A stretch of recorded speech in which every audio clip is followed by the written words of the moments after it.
maxaa keena afurka? haddii qofka mararka qaarkood uu leeyahay afur loona yaqaano halitosis kelikumatid, daraasadaha qaar ayaa muujinaya in 50% dadka qaangaarka uu ku dhaco afur mar oo kaliya noloshooda.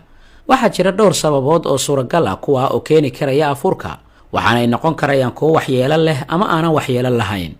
maxaad u malaynaysaa inuu yahay sababta ugu weyn ee afurka? maya, tuunta ama toonta ma sababto. dhab ahaantii waxaa sababa oral microflora.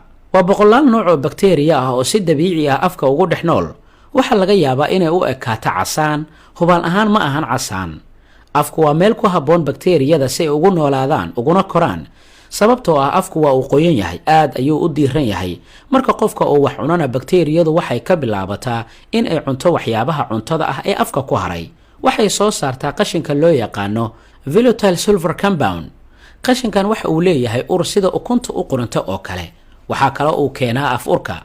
daawooyinka afka lagu dhaqo ee farmashiyaasha lagu iibiyo ayaa ka caawin karaya qofku in ay ka disho bakteeriyada ama ay ka baabi'iso, si ku meel gaar ahna uga bogsada afurka. haddii qofka uu iska sifeyn kari waayo haraadiga cuntada afka ku jira oo uu cadaysan waayo, waxay u badan tahay in neeftiisa ay xumaato oo afka uu ur u qaado. bakteeriyada ugu badan ee keenta afurka waxay ku nooshahay carabka qaybtiisa dambe. carabkaaga soo bixi oo qaybtiisa dambe ka fiiri. waxaad arkaysaa dahaar cad ama maariin ah, waana meesha inta badan bakteeriyada afurka sababta ay ku nooshahay. marka qofka uu cadaysanaya 2 jeer maalintii, waa inuu iska cadayaa carabka si uu iskaga baabi'iyo bakteeriyada.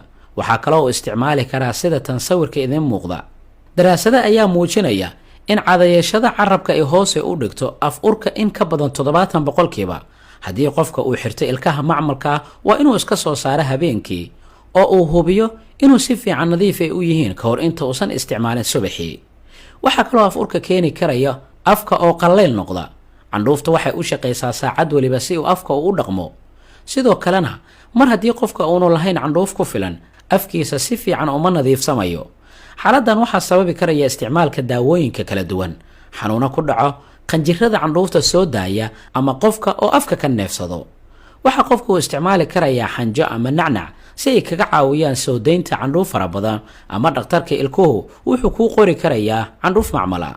afurka joogtada waxaa sidoo kale uu noqon karayaa astaamo muujinaya cudurrada ku dhaca ciridka, kaas oo ay keento huurada. dhakhtarkaada ilkuhu wuxuu kaa caawin karayaa in ciridkaada uu ku soo noqdo xaalad caafimaad wanaagsan. haddii dhakhtarkaada ilkaha uu garto sababaha aan halkan ku soo xusnay oo aad cadaysato maalin kasta, afurka sidoo kale waxa uu keeni karayaa xanuuno kale sida cudurrada ku dhaca sanka, beerka iyo kelyaha. sidoo kale xanuunka sokorowga ayaa keeni karaya afurka.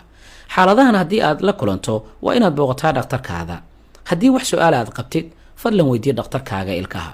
mahadsanid.